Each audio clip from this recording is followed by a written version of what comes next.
Eastern Berlin, 1985. For Victor Fischer, the grayness of East Berlin mirrored his own monotonous existence, but a fire smoldered within, ignited by forbidden whispers from the west. Late at night, a fleeting signal, a burst of raw energy, rock and roll, pierced the Iron Curtain.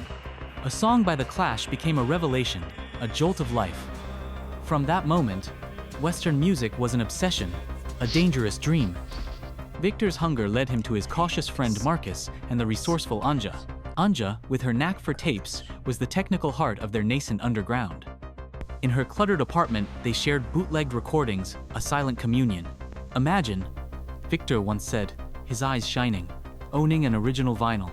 It was a fragile, collective dream. Lena Weber, a West Berliner, found East Berlin fascinating, a stark contrast to her own life. She met Victor, and a friendship blossomed. He shared his passion, the intensity of his longing striking Lena deeply. "It's more than air," he told her. "It's a reminder that there's something else." Impulsively, moved by compassion, Lena offered to help.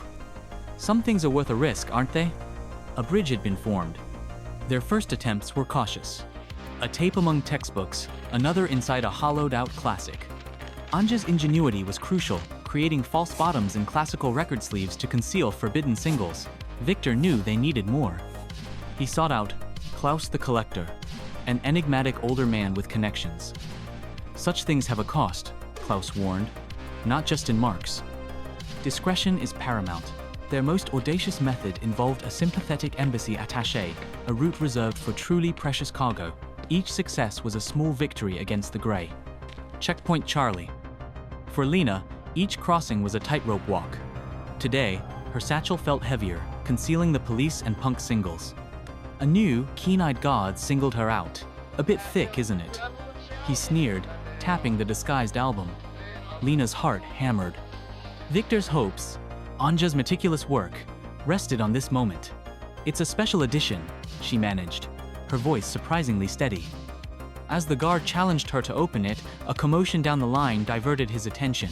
"Move along then," he snapped. Lena walked, not too fast, not too slow, the illicit rhythms safe, the shadow of the checkpoint receding. The risk was real, but so was the reward. The smuggled music fueled secret listening parties. In cramped apartments, young East Berliners huddled close, sharing headphones, absorbing forbidden sounds. It wasn't just music, it was connection, a community bound by a shared secret. "This," whispered one young woman, "this is what it feels like to breathe." Unseen, the state was always listening. Comrade Richter, a dedicated Stasi officer, saw these gatherings as symptoms of a dangerous disease. The rhythms of rebellion were reaching ears they were never intended for. The success emboldened Victor. He dreamt bigger, an electric guitar for aspiring local musicians. "Imagine," he said, "they could play their own music." Anja's eyes lit up, but Marcus worried. "A guitar isn't a cassette tape, Victor. The risk?" Klaus the Collector confirmed the difficulty. "The price would be substantial." Lena, initially shocked by the audacity, eventually agreed. "Let's figure out how to make this electric dream a reality. But Victor, we have to be more careful than ever." The Stasi's patience wore thin. Richter felt the pressure to crack down. One rainy Tuesday, Victor found their meeting spot empty. Marcus rushed towards him, pale. They raided a flat near Anja's, picked up 3 students. Anja was safe, but it was too close. "Someone talked," Marcus whispered. The reality of betrayal struck hard.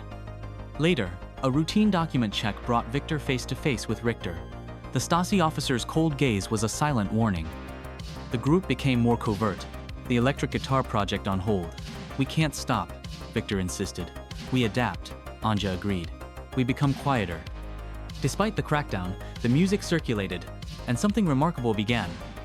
Local musicians, inspired by the smuggled sounds, started creating their own songs. Their lyrics, sung in German, were carefully coded, allegories of longing and confinement. "Hörst du den Ruf?" One song asked. "Hinter dem Beton, jenseits dem Verbot."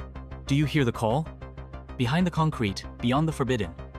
These homegrown anthems resonated deeply. Victor felt a profound satisfaction. "You didn't just bring music across the wall," Lena told him. "You brought inspiration." The Stasi monitored this awestruck. but the creative impulse, once awakened, was difficult to suppress. The mid-1980s wore on. The electric guitar remained an elusive dream. Yet, something fundamental had shifted. The music continued its journey, a testament to resilience. Victor, still a factory worker, was now a quiet revolutionary. He knew they hadn't torn down physical walls, but they had punched holes in the invisible ones. Lena's courage remained, Anja's skill kept the network alive, and Marcus provided vital caution. The threat of discovery was ever present, but the music, once heard, could not be unheard. Their efforts had fostered a quiet cultural defiance. The beat went on, an unending rhythm of hope, a revolution in itself. In the night, with the neon glow around, a city alive, echoes of a distant sound, whispers of dreams, its shadows lay entwined, lost in the rhythm, the space and time.